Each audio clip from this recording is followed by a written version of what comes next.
E aí, pessoal, bom dia, boa tarde, boa noite, sei lá que hora que você está assistindo a gente, mas começa não, recomeça, retoma, né, Felipe, um projeto aí de eras, que é o podcast, um podcast que a gente tem, que eu acho que é só para nós dois mesmo, mas não tem problema. Dos males, o menor, né? Pelo menos nós estamos falando de coisa boa, né? Não é de TechPix, a máquina mais vendida do Brasil. Pois bem, tamo aí, pessoal. A Bom dia, gente boa teve tarde. umas 5 pessoas aí pedindo a volta do podcast, né, João? Isso, parecia a torcida do Vasco, né? Não sei como que a pessoa tá vivendo sem isso, né? Tá em crise. Então, mas a nossa intenção é trabalhar alguns temas importantes, né? E que possam edificar as pessoas, né? Se por acaso você está assistindo a gente, caiu aqui de paraquedas, se por acaso, né, vai saber, né? Às vezes alguém indicou para alguém e você decidiu ver. Eu sou o pastor João, sou pastor em Conselheiro Lafayette, Minas Gerais, pastor da Igreja Presbiteriana do Brasil. E o Felipe se apresenta aí. Sou pastor Felipe, sou pastor auxiliar da Igreja Projeto Vida aqui em Conselheiro Lafayette. E é isso. Ou seja, nós estamos aqui, eu pinque o cérebro de Lafayette. Nós vamos dominar o mundo teológico. Só que não. Né, não? Quem é Augusto Nicodemos, Pedro Dutti perto da gente? Esses caras são nada. Não é possível que a pessoa vai ficar assistindo lá as lives do CPAJ tendo isso aqui para É assistir, né, isso João? aqui. Não é possível, né? É isso aí. Pois é, o tema de hoje, vou pôr na tela, é esse aí. Igrejas saudáveis. Então, esse podcast esse episódio é um episódio, assim, introdutório, né? Ó, esse é um episódio introdutório para a gente poder retomar essas gravações. Espero que dê tudo certinho, né? Então, é um episódio curto, mas para a gente poder dar um pontapé inicial aí. Certo? Tudo certo. A ideia é Difícil. bom lembrar, né, para o pessoal, que a ideia é ser um bate-papo, algo mais leve sobre temas centrais, né? Exatamente. Então, sem muito lero-lero, lembra do Rolando Lero da escolinha do professor Raimundo, né? Ó, o grande mestre. Não é Sem da muito minha. lero-lero, nem da minha. É isso. A gente passa aí para a primeira indagação. O que é e como identificar uma igreja saudável? Igreja saudável, por incrível que pareça, ou por pareça que incrível, não é tão fácil achar, não, né? Eu lembro de uma frase que eu li uma vez, fala assim, antigamente a gente indicava a pessoa ir para a igreja mais perto da sua casa. Hoje a gente indica a pessoa ir para a igreja mais perto da sua Bíblia. É verdade. Verdade. Não é? É um tema, parece ser fácil, né? Mas esse tema tem suas peculiaridades. Hoje a gente tem muitas propostas para identificar uma igreja saudável, porque não é algo tão simples de identificar também nas escrituras, né? É. Se fosse tão simples de bate-pronto assim, a gente não tinha tantas propostas, né? E Uhum. também isso acaba mudando de momento para momento, culturalmente. O que eu quero dizer? As ênfases de uma igreja saudável podem mudar de um lado para outro, a depender do local que ela está inserido. Mas, por exemplo, você É, tem o Mark Dever, que isso. estabelece 9 marcas, né, para uma igreja saudável, que é uma boa categorização. Eu até separei, pregação expositiva, teologia Ó, bíblica, ótimo livro. Ele fala de 9 marcas. Pregação isso. expositiva, teologia bíblica, evangelho da graça, conversão bíblica, evangelismo bíblico, bom entendimento de membresia, disciplina, discipulado e liderança. Uma liderança bíblica, né? Ótimo. Mas ele percebe que até mesmo dentro desses temas que ele coloca, igrejas não saudáveis produzem discipulado, né? Vamos pensar assim, Sim, uma certa forma de discipulado, né? Então o assunto realmente é complexo. E cada um pode dizer, né? A minha igreja é saudável porque tem isso, a sua não tem, né? Isso é um problema. exatamente. Tim Keller, o Tim Keller, por exemplo, falava de uma igreja saudável a partir da ótica de ser centrada no evangelho, né? E aí Isso. isola É que algumas já coisas periféricas. isso já reduz bem o aspecto, né? Exatamente. É Fecha. positivo de um lado, mas negativo de outros, porque aí você fecha muito o núcleo e tem dificuldade de ter uma abrangência maior, já que um monte de coisa pode caber aí, né? Os reformadores, por exemplo, falavam de 3 marcas, né? A pregação do evangelho, pregação fiel, né, do evangelho, a administração correta dos sacramentos e o exercício bíblico e fiel da disciplina eclesiástica. Né? Esses Isso. três aí. Exatamente. Essas três marcas. Então você vê que isso tem seu grau de... Eu vou aprofundar um pouco isso na hora que a gente for falar sobre a história da igreja, mas você vê que nos primeiros 300 anos você tinha uma ênfase maior, por exemplo, na unidade e na catolicidade da igreja. O fato dela não ter barreiras étnicas, sociais e coisas do tipo, né?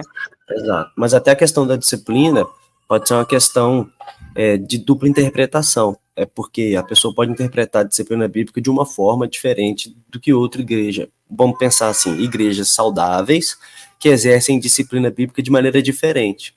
Por exemplo, a Igreja Presbiteriana do Brasil tem um código de disciplina. Um código de disciplina no nosso manual, como nós devemos fazer uma disciplina, tanto de um pastor como de um membro da igreja, certo? Outras igrejas exercem disciplina, mas não possuem um código de disciplina exatamente igual ao nosso, porque o texto bíblico nos dá diretrizes de disciplina bíblica, mas não nos diz exatamente o que fazer em cada caso específico, né? O texto não fala, para o pecado de fofoca, faça isso. Para o pecado disso, faça isso. A Bíblia não fala isso, né? Sim. E você percebe, por exemplo, como que a coisa é abrangente, que você pode ter os parâmetros dos reformadores, não sei a sua opinião sobre isso, né? Mas eu acredito que você pode ter pregação fiel das escrituras, administração correta dos sacramentos, disciplina correta, bem entendida biblicamente, e não ser uma igreja saudável. Vou dar um exemplo. Talvez é uma igreja que apresenta esses elementos. É claro que a incidência é muito menor, a probabilidade é muito menor e por aí vai. Mas pode ser uma igreja que tem tudo isso, mas que, por exemplo, é uma igreja que segrega pessoas. Já aconteceu durante a história da igreja coisas desse tipo. Aí alguém pode argumentar, claro, não, mas então não tinha uma boa pregação. Então a pregação era afetada. Mas então a coisa ela vai se tornando um pouco mais complexa quando você coloca a categoria de saudável. Porque se é um líder, por exemplo, abusivo, concorda comigo? Talvez ele prega fielmente, mas ele é um líder abusivo no sentido de instrumentalizar a igreja para o próprio benefício. Então não é saudável. Mas eu acho que nesse sentido a igreja pode ser saudável assim mesmo, apesar do líder abusivo. Porque se ele prega com fidelidade, eu acredito que em algum momento a própria igreja vai perceber algumas coisas e a igreja vai continuar sem ele. Isso, mas aí tá num processo, né, ela ainda tem uma disfunção ali, né, ela tá disfuncional, porque se ele tem muita autonomia, se tudo é muito centralizado, se ele abusa dos membros no sentido de poder, de exigir muito mais do que pode entregar, então tem algo ali que está desajustado com o que o apóstolo Pedro recomendou, por exemplo, de não pastorear por dominação, porque esse não foi o modelo que Cristo exerceu o ofício dele, né? Isso. É complicado esse assunto. Tem muita coisa, para falar. Nada em pauta, né, João? Tava nada em pauta. Não, eu tô falando porque o desdobramento, o saudável, por exemplo, a gente está tratando no geral. Se a gente for pegar cada peculiaridade, provavelmente não vamos achar a igreja saudável em lugar nenhum. Exatamente. E por isso a pergunta da utopia, né? Que a gente estava até trabalhando ali, porque alguns parâmetros, que nós vamos chegar lá, começam a se tornar de fato utópicos, né? Então põe aí. Já falou das marcas da igreja e a utopia. Seria utopia falar de igrejas saudáveis no mundo caído? Então, a palavra primeiro tem que definir utopia, né? Porque uma coisa é uma realidade, outra coisa é a utopia, né? Para mim, toda vez que eu escuto a palavra utopia, um sonho inalcançável, né? Uma mera ilusão, né? Mas eu acredito que a igreja saudável existe. E é completamente provável que ela exista. Tem que diferenciar a igreja saudável de igreja perfeita, né? Exato. A igreja perfeita realmente é utopia. A saudável, não. Isso aí. Mas hoje em dia você vê utopia, a definição mais técnica aí, que é bom para quem está nos assistindo ter isso em mente, né? Na tradição cristã, utopia é encarado como, eu vou usar um termo chique aqui, mas eu vou explicar, né? Quando se fala de imanentizar o escatom, a ideia de você trazer a realidade escatológica que será consumada um dia para o momento presente em sua inteireza, né? E não resguardar aquela definição, aquela distinção que a gente tem aí, que todo mundo aprende, né? Do já e do ainda não, né? Uhum. Então, existem coisas que já são reais, mas que ainda não foram consumadas. Isso levou John Wesley a ensinar por um período da vida dele uma grande heresia, né? Exato, isso aí. Pensou, trouxe a eternidade para o presente sem filtro, né? E aí ensinou o perfeccionismo cristão, que não dá para acreditar. E ele mesmo mudou de ideia depois, né? Graças a Sim. Deus, né? No ramo político, a gente tem muito isso, né, João? As pessoas tentando instaurar um reino perfeito na Terra no momento atual, e daí brotam as ideologias políticas, né? E trazendo a escatologia para completamente para o hoje e para o agora. Isso. Mas guardadas as devidas proporções, esse interesse acaba sendo positivo, né? Gera uma certa transformação positiva. O problema é a expectativa exacerbada. Martin Luther King, por exemplo, né? I have a dream, né? Aquele sonho, aquela ideia. Trouxe consequências boas, mas também era uma expectativa muito maior do que poderia acontecer, né? Traz consequência negativa também. C.S. Lewis, por exemplo, falava que nenhum tirano é tão tirano quanto aquele que quer fazer o bem e resolver todos os problemas, né? Então, quanto mais alguém tiver ali, você pega os maiores ditadores como Hitler, como Stalin, todos eles tinham um projeto de purificação, de idealização, de justiça, claro, para o grupo deles, mas uma coisa muito idealizada, né? Todo ditador, ele é utópico. Nós vamos resolver o problema, né? Exatamente, nós vamos resolver o problema definitivo, vamos acabar com tudo aí, né? Ninguém vai passar fome mais, enfim, por aí vai. Então, grande redentor da humanidade. Nesse sentido, eu acredito que quando você projeta isso na igreja, então isso traz danos, porque, para mim, traz o ambiente cultural que a gente tem hoje das pessoas exigirem da igreja muito mais do que ela pode entregar. Certo. Que aí a pessoa, Mas qualquer então, mínimo capricho que a igreja não atende, ela dá linha, né, João? mas então, por isso que é bom voltar para a Bíblia, para a gente tentar entender, biblicamente falando, na Bíblia há igrejas saudáveis? Eu lembro de várias, né?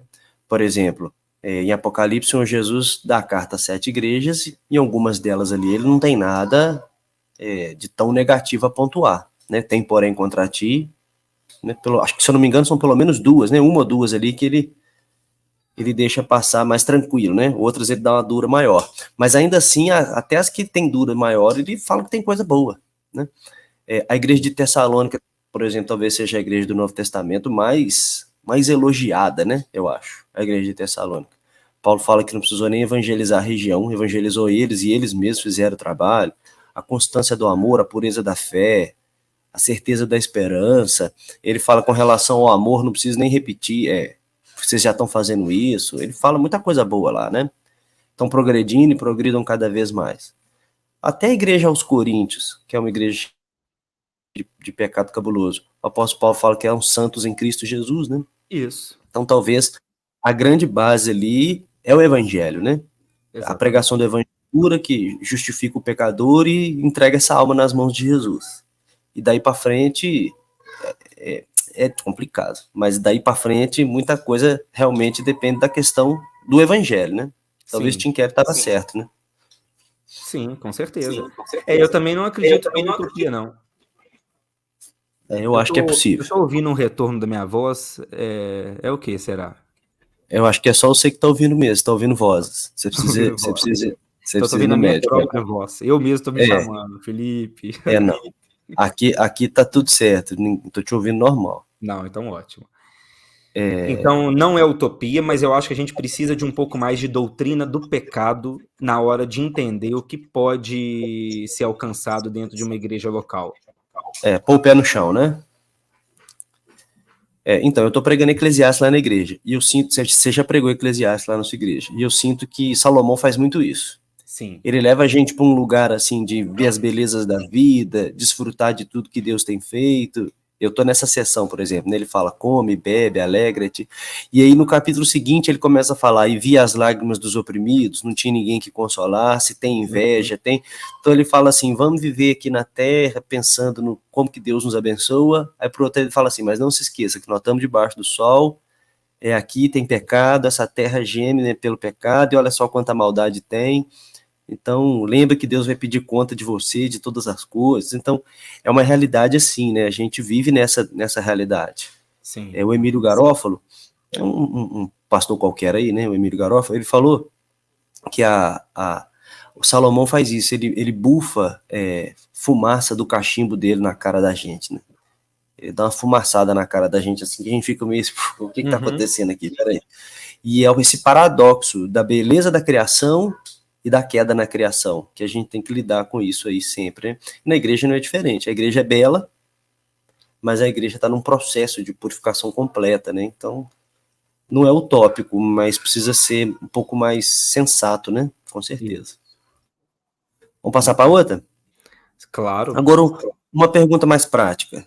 Mas e aí, a estética da igreja diz alguma coisa sobre a qualidade dela? É possível ter igrejas saudáveis, mas aí, como nós já falamos sobre marcas de igreja saudável, mas aí a gente pensa assim, mas essa igreja aí tem parede preta. Mas essa igreja aí não tem estilo gótico, né? Aí os tradicionais lá da cabeça quadrada, do pé roxo, vão falar assim, não, para mim tem que ter piano, começar com prelúdio, terminar com pós-lúdio, o pastor tem que pregar na cátedra, lá no alto, lá, né, de maneira gótica, um templo gótico, esses templos modernos, tá tudo por fora, isso aí não tem na Bíblia, uma coisa assim. E essa relação aí, fumaça na hora do louvor, essas questões estéticas, né, essas questões de forma. E aí, diz alguma coisa sobre a qualidade da igreja ou não diz nada? Você já fez uma boa introdução. E, ultimamente, eu tenho tido a tendência de acreditar que tem a gente não pode exagerar o ponto, claro, para cair num ritualismo morto, né? Como se a estética revelasse tudo, mas a gente não pode ignorar que existe... Deu uma travada, repete, você falou ritualismo, aí deu uma travada. Um ritualismo, a gente não pode cair, eu não posso cair num ritualismo barato, no sentido de pensar que a estética define todas as coisas, toda essa forma, mas não dá para ignorar que existe uma correspondência entre aquilo que nós acreditamos e a nossa comunicação não verbal, a estética que cerca o culto.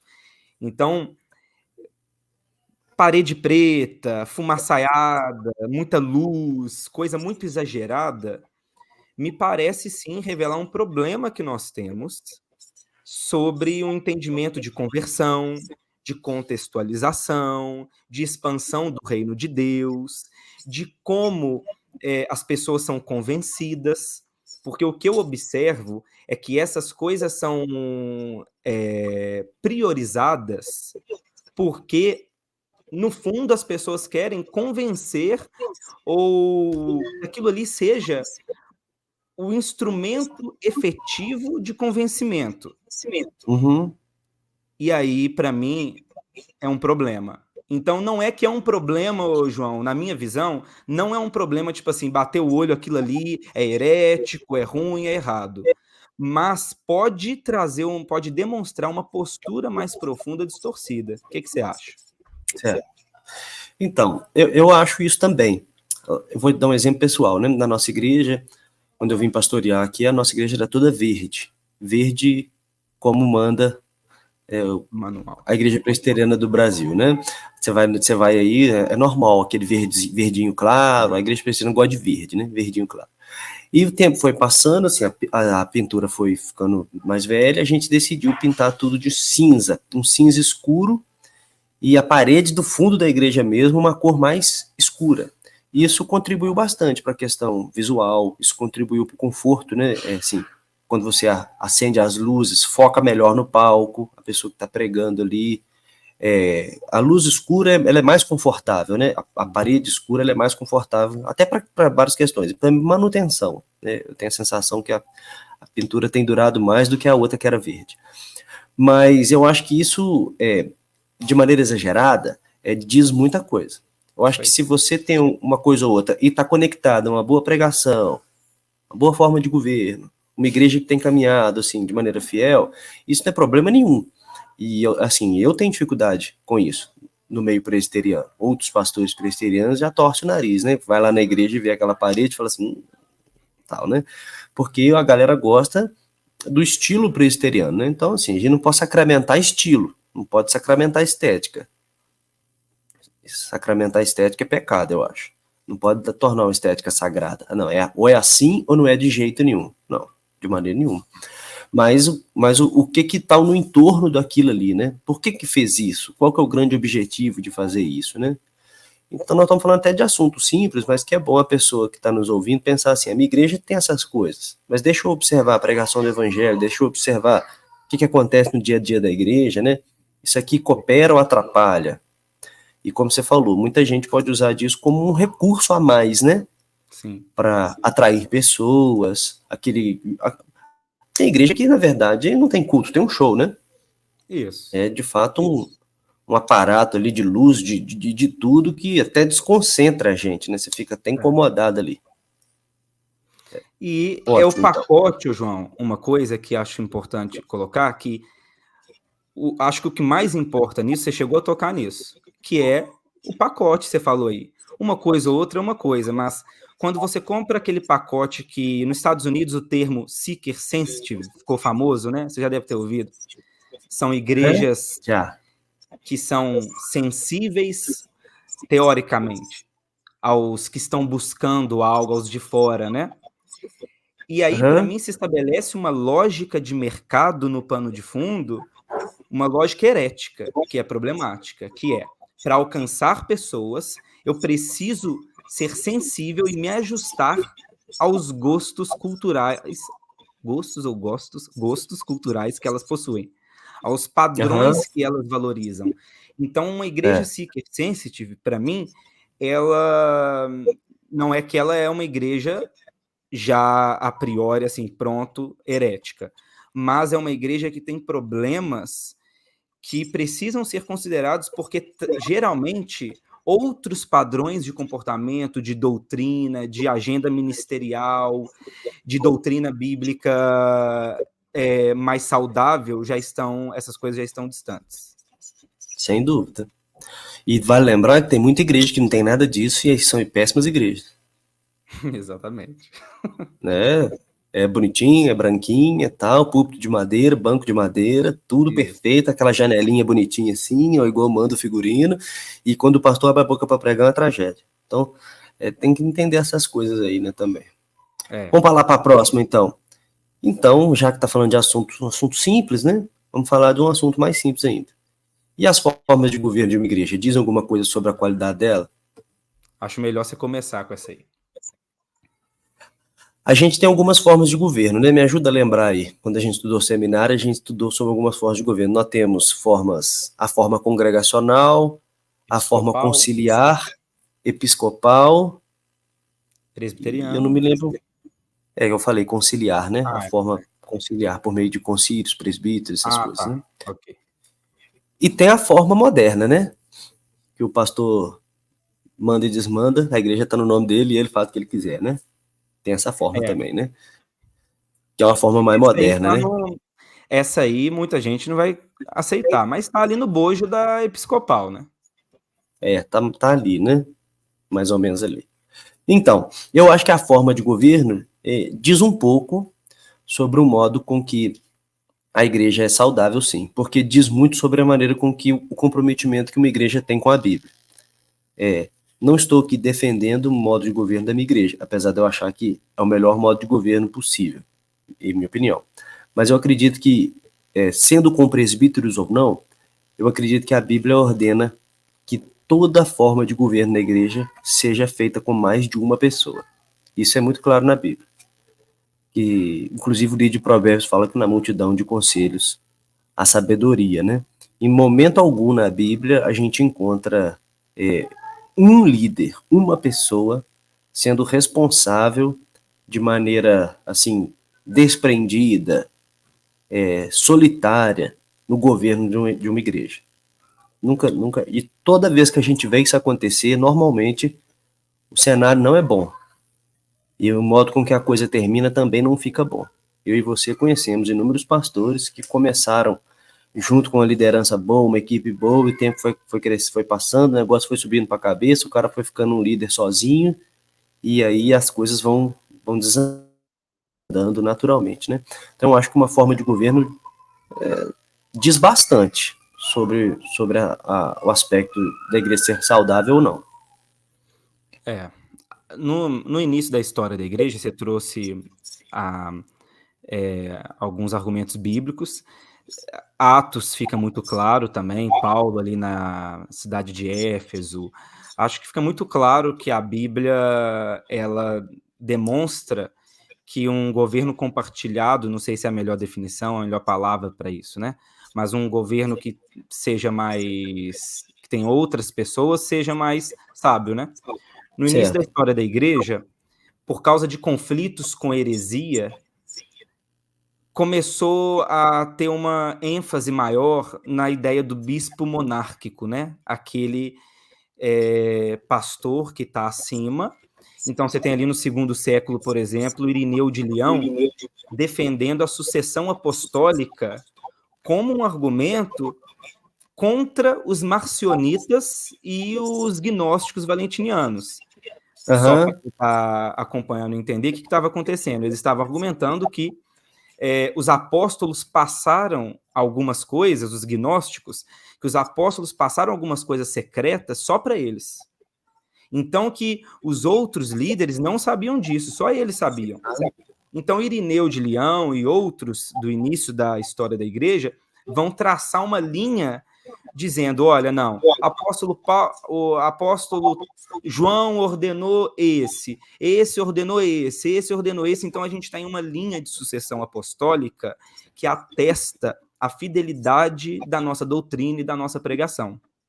Uhum. Agora, isso aí descambou em um modelo de governo de igreja lá na Idade Média, que a Igreja Católica Romana expandiu, e os reformadores tiveram que se levantar contra isso, porque aí essa sucessão apostólica acabou também produzindo toda a coisa papal, e hoje nós temos uma parte disso, da parte ruim disso, nas igrejas evangélicas, em minha visão.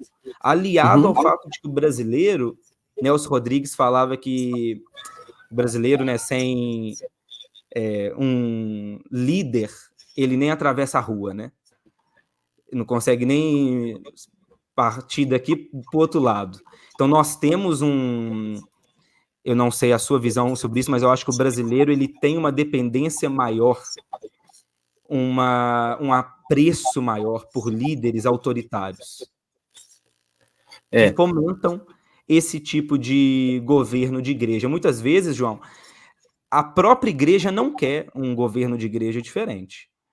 Muitas vezes ela está ali, tem coisa ruim e tal, mas muitas vezes os próprios membros estão satisfeitos. Eles mesmos fomentam esse tipo de liderança. Mas a gente encontra isso na Bíblia, né? O episódio de Samuel ficar velho, os filhos de Samuel não serem bons líderes em Israel. E Israel fala assim, olha, nós queremos ser igual às outras das nações, nós queremos um rei. Perfeito. Samuel vai falar para Deus, Deus fala, não, Samuel, o problema deles não é com você, o problema deles é comigo. Aí Samuel vai lá e dá uma dura neles, não é hora disso, tal, e eles falam assim, não, nós queremos um rei. Então, isso é natural do ser humano, infelizmente, né? Se a gente não está bem firmado na nossa relação com Deus, a gente vai buscar esse refúgio em alguém que diz ser espiritual, que diz ser superior, né? Que diz ter o acesso à verdade, como os gnósticos, que eu não tenho, né? Então deixa eu colar nessa pessoa aí que ela sabe que eu não sei, né? Mas eu acredito, esse problema aí da liderança, esse governo muito forte, não combina com a Bíblia mesmo. E aí eu acho que, mas não é uma igreja presbiteriana, nós não temos presbítero, não é o nosso modo de governo. A igreja presbiteriana carrega esse nome por causa da forma de governo, com presbíteros, por isso que ela tem esse nome. É uma igreja reformada e se parece muito com muitas outras igrejas reformadas, mas só carrega esse nome por causa do seu distintivo da forma de governo. Mas somos uma igreja batista, uma igreja boa, legal, muito bom, mas nós não temos essa forma de governo. Mas existem maneiras. Há maneiras de ter um governo compartilhado. Há maneira de ter uma multidão de conselheiros. Há maneiras de você montar uma estrutura que não deixe o pastor ter tanta liberdade no pastoreio, no governo. E vamos falar a verdade? É melhor para os pastores. Para nós é muito melhor. Você só pastoreia. Olha que beleza. As outras coisas todas, você tem gente para fazer, você está livre para pastorear. Os discípulos falaram para os diáconos lá, não, vocês cuidam desses negócios. Protegido, né? Aí, nós vamos ficar na palavra. Nós vamos ficar na palavra e na oração, você serve as mesas aí, vocês recebem dinheiro, vocês administram a grana, nós vamos ficar na palavra e na oração. É bom para nós, é leve, é bem mais fácil, você tem tempo para pastorear. Agora, você precisa ficar arrumando o cano que quebrou, pagando conta, faz isso, faz aquilo. É muito ruim, é chato, o trem não rende. O Alistair McGrath, ele tem um artigo, estava num livro, esqueci o livro, vou pesquisar. Não sei se esse artigo do Alistair McGrath estava no livro do Michael Horton, Um Caminho Melhor? Não, eu não sei, tá? Mas eu acho que esse livro do Michael Horton é uma coletânea de artigos, é algum livro assim, eu vou lembrar. Mas ele usa o termo evangelicalismo de poder para se referir a essa experiência que você destacou aí, de um líder que tem um acesso diferente e que, por isso, toda a autoridade dele possui uma autonomia muito extensa, muito diferente do que a gente vê nas Escrituras e mesmo durante a história da igreja. Então, esse é um ponto. E o segundo, para eu finalizar a minha parte nisso, é que, João, eu suspeito muito, mas muito, de quem tem uma necessidade muito grande de concentrar em si mesmo toda a autonomia, toda a autoridade, todo tipo de última decisão, nada compartilhado, porque o meu entendimento da natureza humana é mais pessimista. Tem gente que tem um entendimento da natureza humana mais otimista, a depender do peso que a doutrina da queda tem na vida da pessoa, né? No meu caso, C.S. Lewis falava, né? Eu sou um democrata, não porque eu acredito que ninguém pode ser é ruim o bastante para não ser um escravo. Eu sou um democrata porque eu acredito que não existe ninguém bom o bastante para governar de maneira justa, correta. Individual, entendeu? De maneira individual. Então, por exemplo, eu também sou um democrata, eu acredito na democracia por causa da minha doutrina da queda. Eu não acredito em um rei absolutista que ele tenha sabedoria suficiente para determinar os rumos de uma nação. Então a coisa precisa de complexidade mesmo, precisa de judiciário, legislativo, executivo, todo mundo brigando entre si para esbarrar os efeitos da queda, do domínio que um ser humano vai querer exercer sobre o outro. E eu também acho que não é só questão da pessoa ser uma pessoa má, não. Eu quero poder abusar da igreja, então eu quero ser um líder sozinho para poder ser bem autoritário. Não acho que seja só isso. Por exemplo, eu não sou assim, mas os presbíteros da igreja me ajudaram a não tomar decisões que não seriam boas para a igreja por falta de conhecimento. Às vezes eu não tenho um conhecimento técnico sobre aquele assunto, um outro irmão tem. Ele, mais vivido do que eu, mais experiente do que eu, sabe melhor daquele assunto, então ele deu uma boa ideia, falou, opa, não tinha pensado nisso. Muito bom, muito bem colocado, vamos fazer desse jeito aí. Então ajuda, resguarda, e uma coisa ótima, a gente pode chegar na igreja e falar assim, irmãos, o conselho da igreja decidiu que será assim.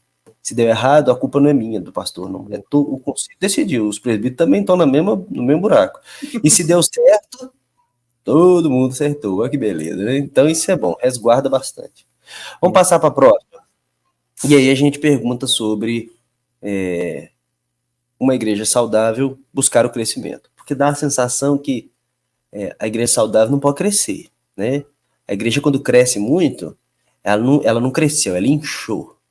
As pessoas falam assim, aquela igreja é grande, certamente está inchada. Cresceu de qualquer jeito. Isso é verdade na maioria dos casos. No Brasil, isso é verdade na maioria dos casos. Mas uma igreja saudável busca o crescimento, tá certo ou não deve se preocupar com isso? Começa aí essa aí. Eu acho que, ao olhar para o livro de Atos, a igreja saudável crescia. Ela não crescia de maneira assustadora. É claro, no início ela cresceu. Depois também. Mas a gente vai vendo Coríntios e depois as cartas, essas igrejas não cresceram de maneira assustadora. No início, sim. Depois, nem tanto. Uhum. E dia a dia o Senhor ia acrescentando os que iam sendo salvos. Então, depois do episódio de Ananias e Safira, por exemplo, a igreja cresceu. A palavra do Senhor crescia naquela cidade. Quem diria, né? Depois de 2 pessoas morrer praticamente queimada na igreja, vamos dizer assim, fritou elas ali, a igreja crescia, porque trouxe temor, né? Trouxe respeito para a sociedade.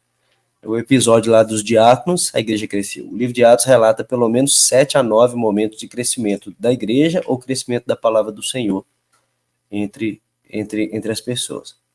Mas eu acredito que toda igreja saudável cresce. E se ela não cresce, ela não é saudável. Mas aí vem a pergunta, né?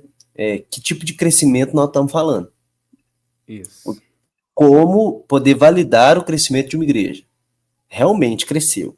Então, meu pensamento, uma igreja que cresce no conhecimento da palavra de Deus, uma igreja que cresce no movimento de santidade, uma igreja que cresce no amor uns pelos outros e no amor pelos ímpios, uma igreja misericordiosa com os perdidos, que dá atenção ao mundo lá fora, que está disposta a estender a mão para a pessoa que não conhece o evangelho e que quer evangelizar.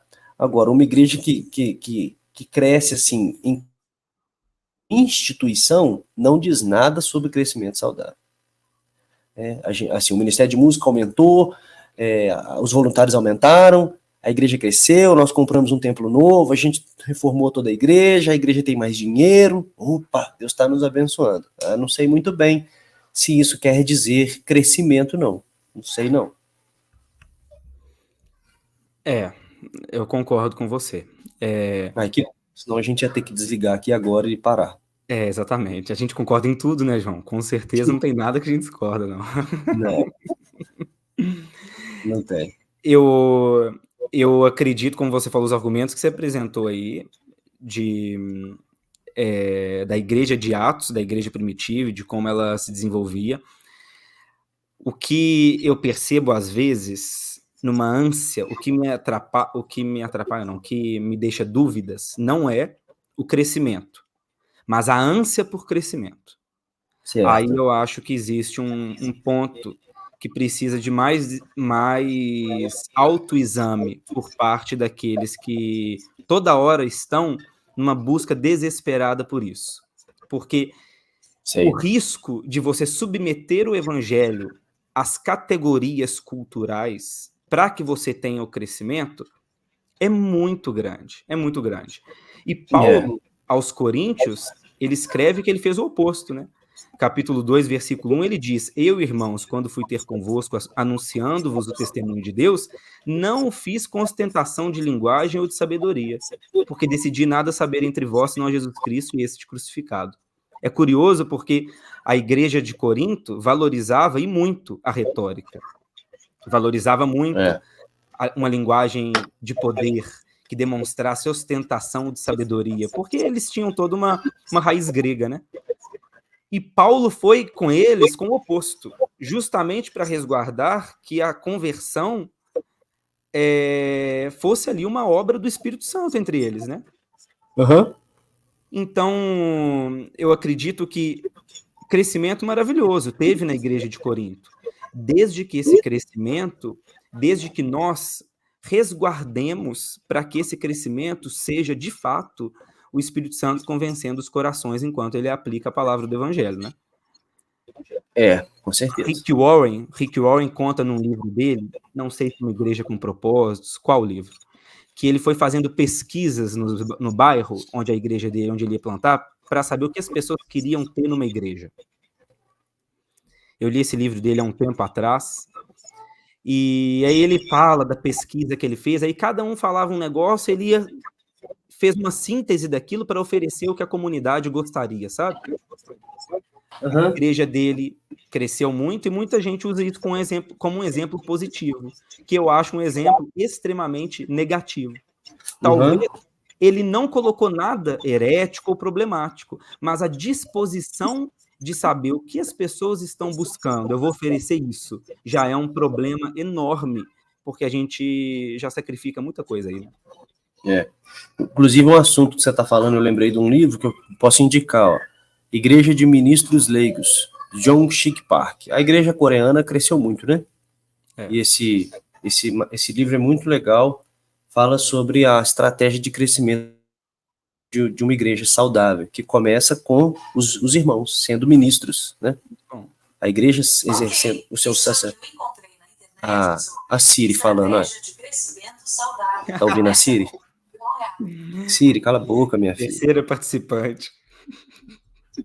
A Siri tá falando. Então, e aí eu gostei desse livro e eu acredito que o crescimento só por si realmente é sempre positivo que uma igreja cresça. No entanto, para saber se esse crescimento é saudável ou não, a gente tem que procurar saber o que gerou o crescimento.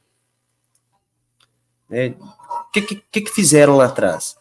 Tem uma piadinha velha aí, né? Que diz que o pastor convidou o adolescente para ir na igreja. Falou, vai na igreja domingo. Aí ele falou assim, pastor, o que vai ter lá? Aí ele falou, o Globo da Morte e vai ter a luta épica entre o Batman e o Superman. Mas o que vai ter lá? Vai ter Bíblia, vai ter oração, vai ter louvor. Se bobear, tem até aviso. É isso que vai ter lá, ué. Tá esperando o quê? Então, assim, às vezes a igreja começa a causar demais para tentar crescer, né? Uma coisa que me dá preguiça, slogan.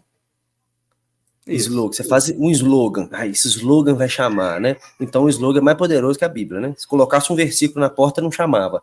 Mas põe o slogan. O slogan vai chamar. Eu não tenho nada contra o slogan. Mas eu penso assim, essa tentativa de causar tanto impacto. Grandes seitas fazem isso. Grandes seitas colocam na avenida. Pare de sofrer. Entra aqui, você não vai sofrer nunca mais. Quem não quer parar de sofrer? Porque é um método de marketing e publicidade que igrejas que anseiam por crescimento já estão submetidas, né, João? Exatamente. Por isso a gente pode passar até para outra pergunta. O que caracteriza uma seita? Isso é difícil. Você não imaginou que eu teria esse timing tão perfeito assim, né? Você tá... Isso aí... Confirmação é o nome. Isso. O que caracteriza uma seita? Então, é difícil falar, né? Mas um ponto para mim que eu acho que não tem como ninguém duvidar. É quando a autoridade eclesiástica daquela igreja se torna mais importante do que Jesus e o evangelho. A pessoa dela, o nome dela, gera mais impacto na vida do membro do que a própria pessoa de Jesus. John Stott, eu não me lembro onde ele escreveu isso, e John Stott deu uns bola fora, né? Mas agora que ele morreu... Eu passo o pano pro John Stott. Ninguém pode falar nada, né? Mas ele fala que o cristão é um holofote. Ele não é o astro, ele é o holofote. Ele joga o holofote no personagem principal. Jesus é o personagem principal. Nós somos apenas holofotes. A gente joga a luz ali. Mas tem pastor que consegue jogar a luz para si, né? E aí a igreja gira ao redor daquele cara, né? Então, eu acho que isso caracteriza uma seita. Eu não estou falando de dificuldades que uma igreja tem de depender de um pastor naquele momento. Se o cara sair da igreja hoje, a igreja vai ter muitas dificuldades. A igreja não está estruturada o suficiente para caminhar sozinha, não tem liderança local ainda, treinada, discipulada, não estou falando disso. Eu estou falando de uma proeminência absurda. Uma estrela mesmo, o cara é uma estrela. Tem foto dele na placa, na traseira do ônibus, tem foto dele não sei aonde, sabe? É o cara, o tal, sabe? É ele. Ele é poderoso. Eu acho que isso para mim é uma seita mesmo, não tem como. E todo líder assim é bem narcisista, né? Ele tem um narcisismo violento, né? Anda de mão dada, pode ter certeza. Inclusive... E aí, por conseguinte, os outros pontos, né? Uma igreja que não prega o evangelho. Isso então, aí a dificuldade disso aí, para quem está assistindo, pode ser o quanto isso aí é subjetivo, né? E é mesmo, né? Não tem como você fazer uma regra de 3 para demonstrar o que com certeza é um líder, como que você disse, né? Tem indícios, né? Mas outros pontos são bem básicos. Se o pastor ensina a teologia da prosperidade, não pode ser igreja. Exato. Porque substituiu o evangelho. Então não pode ser igreja, não tem jeito. Afetar alguma doutrina central do evangelho é uma característica muito central de seita que não tem como tirar, né? Esse extremo personalismo que você colocou, nos primeiros anos ali da igreja antiga, né? Você tem ali um padrão para seitas, que são aqueles que quebram a unidade do corpo de Cristo. Eu acho que esse é um ponto que a gente desconsidera muito hoje, sabe? Para caracterizar seita. Pessoas que quebram a unidade por qualquer elemento. Não é quem quebra a unidade por... porque aí não existe unidade, né, João? Tá ensinando que não é só Jesus que salva. Então, certo.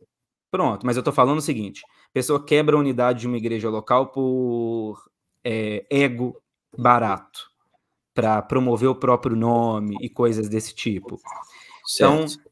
estou tentando apenas ampliar um pouco com elementos que as pessoas às vezes pensam pouco, né, sobre o que caracteriza uma seita. Porque quando a gente fala de Joseph Smith, Ellen White e essa turma aí, ninguém tem dúvida que é seita. Isso. Não, apesar que eu acho que tem gente que tem dúvida, que ainda frequenta esses ambientes, né? Os adventistas. Mormonismo, adventismo. O adventismo é sempre uma coisa esquisita, né? É sempre uma dúvida, né? Sempre uma exatamente, dúvida. Exatamente. Esse debate está no meio evangélico hoje, né? Tempo atrás. Porque antigamente a gente pensava assim, mormonismo, que mais? Espiritismo, mormonismo, catolicismo, todas essas. Seita escancarada, né? Porque não tem nenhuma relação com o evangelho. Zé, esse papo de que, por exemplo, o Joseph Smith, né, que tinha uma revelação específica, que Deus falou com ele especificamente e tal, né, que ele tinha a continuação de uma mensagem de Deus para a igreja, né, isso aí não combina nem com o Apocalipse, que vai falar que quem acrescentar ou tirar qualquer coisa da minha revelação, não combina, né, realmente não cabe. Agora, a Ellen White também fala isso, né? Coisas horríveis. Ellen White também... A gente pode fazer um dia sobre isso, né, inclusive. Sobre adventismo. Se você quer que a gente fale sobre adventismo, escreve aqui. É até bom para a gente estudar esse assunto. A gente pode chamar a gente chama o Rodrigo Silva, o Leonardo Gonçalves, né? A gente chama esse pessoal.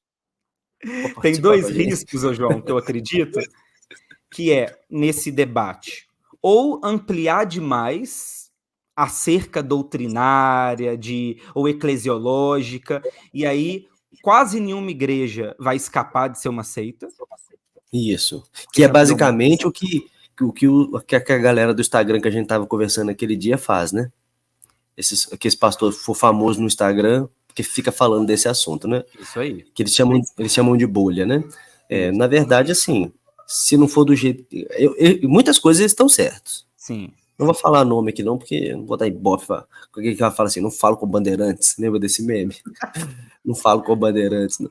Mas muitas coisas eles estão certos mesmo. Mas muitas coisas também você já percebe que é um gosto pessoal.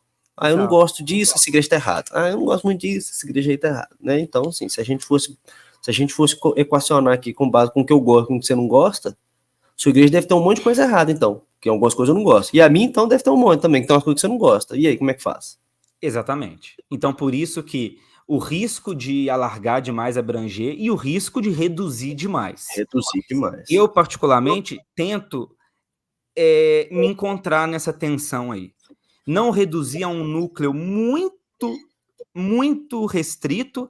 Não, é a Trindade. Acreditou na Trindade, não é seita. Aí coloca mais um monte de coisa no bojo. Porque o credo dos apóstolos tal é o que define. Tudo bem, mas tem coisas que a Igreja Católica Romana subscreve o credo apostólico. Então, eu acredito que a gente precisa de um pouco mais de sofisticação teológica também ao pensar sobre isso. Não dá para pensar sobre isso com impacto igual para mim, pessoas como esses aí que você citou querem ter impacto massivo, só que aí o tema ele pede um cuidado teológico e cultural que não é tão simples, você me entende? E fica parecendo bate-papo depois da pelada, né? Isso. É uma conversa depois do futebol, né? Vamos falando aqui, vamos ver o que é. Isso aqui é seita, isso aqui não é seita. Como se pudesse colocar uma lista, né? Isso é seita, isso é seita. É como se a gente falasse assim, não, mulher mesmo, mulher de verdade. É mulher que faz a unha, arruma o cabelo, anda cheirosa. Isso é mulher. Sim. A outra, e o resto não é mulher, né? É claro, todo esposo gosta de uma esposa bem cuidada, né? Cheirosinha. É claro que é bom. Mas se falar que uma mulher que não fez a unha não é mulher, Você falou muita besteira, né? Esses caras falam essas besteiras assim. E a gente não pode negar as nossas influências culturais nesse assunto. Vou te dar um exemplo. Eu tive um professor que é casado com uma coreana, ele é presbiteriano, né? Felipe Boechat. E aí ele estava falando como que é diferente a questão da autoridade do pastor na igreja coreana. Que os ocidentais ficam chocados. E que os coreanos ficam chocados quando eles vêm aqui no Brasil ou nos Estados Unidos e olham como que os ocidentais tratam as próprias autoridades. Eu não tenho dúvida que deve ter ocidental que deve chegar lá, bater o olho e falar assim, não, o jeito que ele trata esse pastor é seita. Não tem um jeito. Só que não é, naquele contexto, não é, porque existe uma ênfase, uma valorização da autoridade, não apenas do pastor, mas do pai, do avô e tudo mais, diferente. Enquanto que ocidentais valorizam mais a liberdade individual. A gente precisa aprender mais com eles e eles precisam aprender mais com a gente, para encontrar aí o ponto que glorifica a Deus mais. Mas não é uma coisa simples, a não ser em casos como você falou.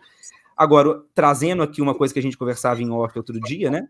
O que não dá, João, e aí é o que eu tenho algumas questões, é o seguinte, não, você estabelece uma cerca extensa, neopentecostalismo é seita.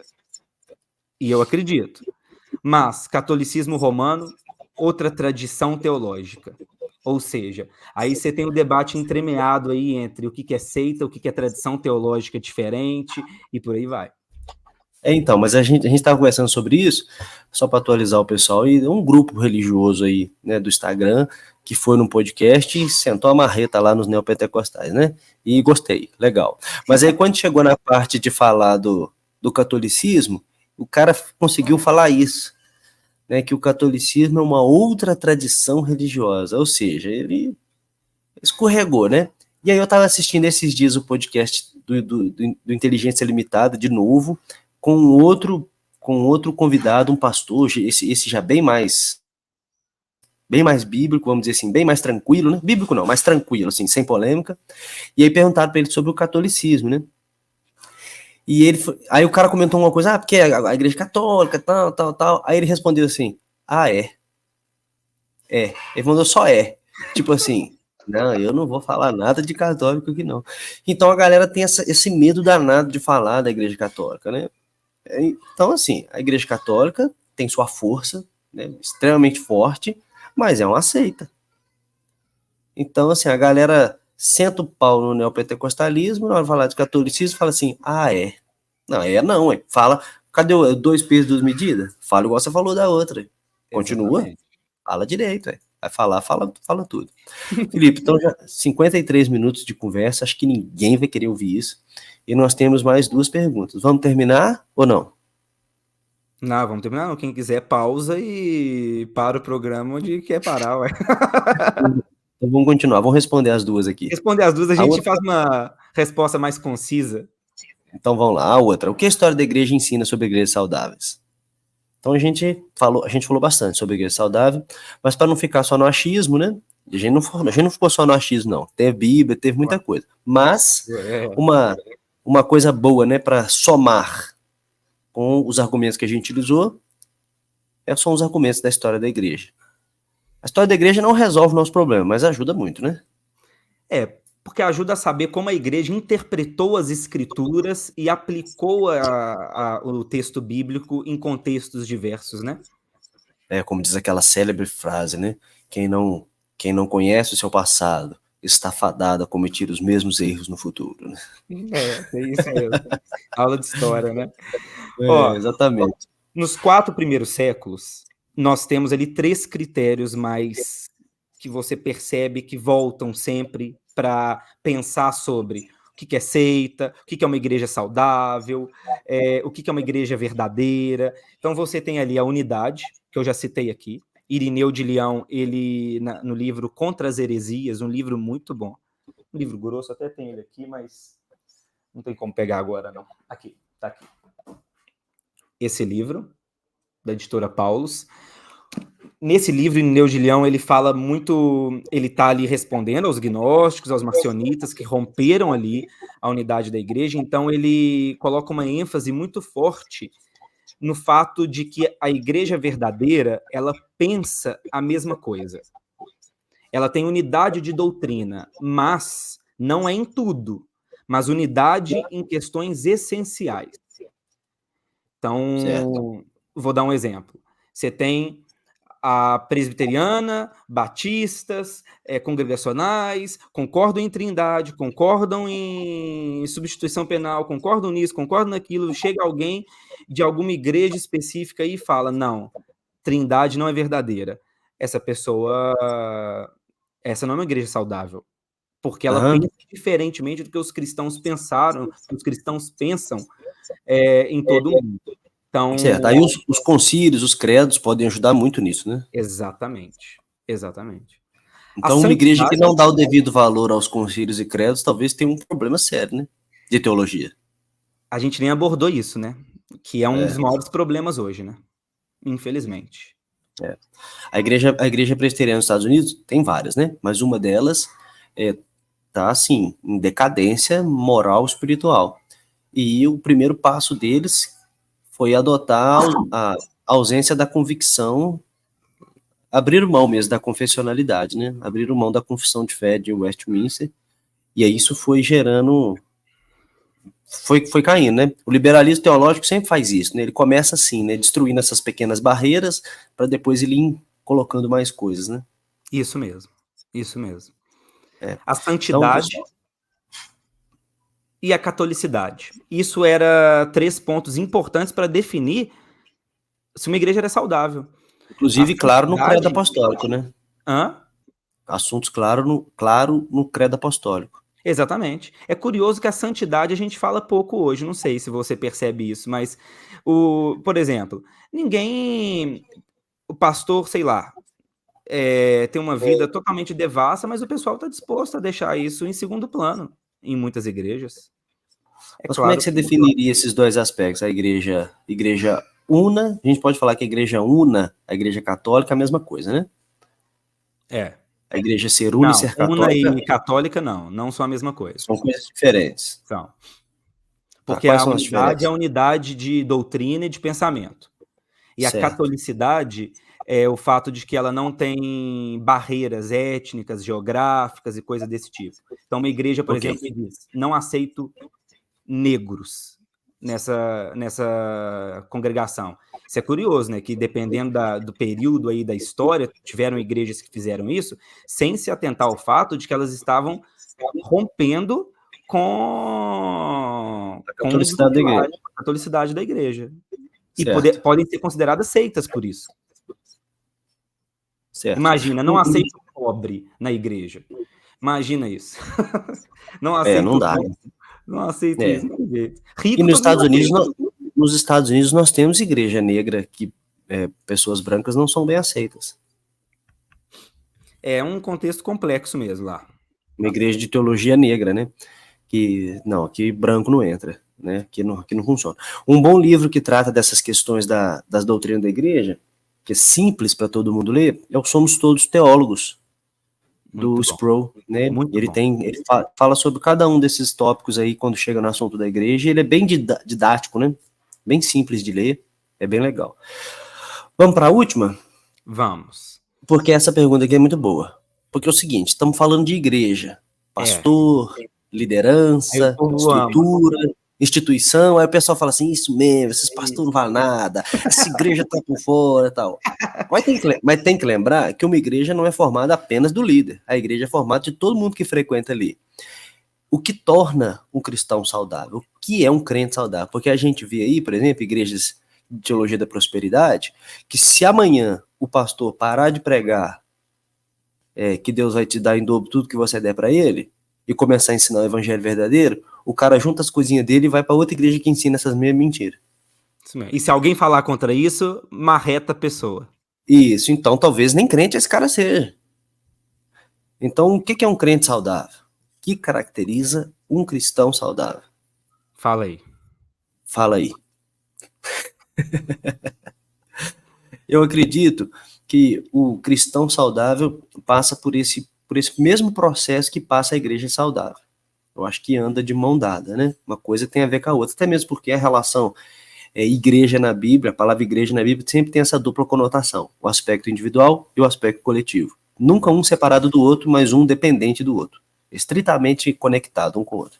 Então, o que é uma igreja saudável também é um cristão saudável, né? Sem dúvida nenhuma. Mas primeiro, a compreensão do evangelho, né? Que vai qualificar a verdadeira conversão. Então, um cristão saudável é um cristão que se converteu, ou melhor dizendo, foi convertido. Um cristão que, de fato, passou pelo processo da conversão. Então, ele sabe dizer o evangelho. Ele entende o evangelho. Não estou falando que ele é um doutor em teologia, mas ele sabe o que é o evangelho. Ele sabe o que significa pecado, ele sabe o que significa salvação, ele sabe o que é céu, ele sabe o que é o inferno, ele sabe a necessidade da cruz, ele consegue dizer que Jesus é Deus e homem e por isso o resgatou. A simplicidade do evangelho, né? Não que né, sei lá, eu tô na igreja e tá muito bom. E uma das perguntas que eu gosto de fazer para cristãos é se você morresse hoje, você iria para o céu. E eu escuto respostas das mais inimagináveis, né? Sim, porque eu venho na igreja, sim, porque eu cresci na igreja, sim, porque eu leio a Bíblia.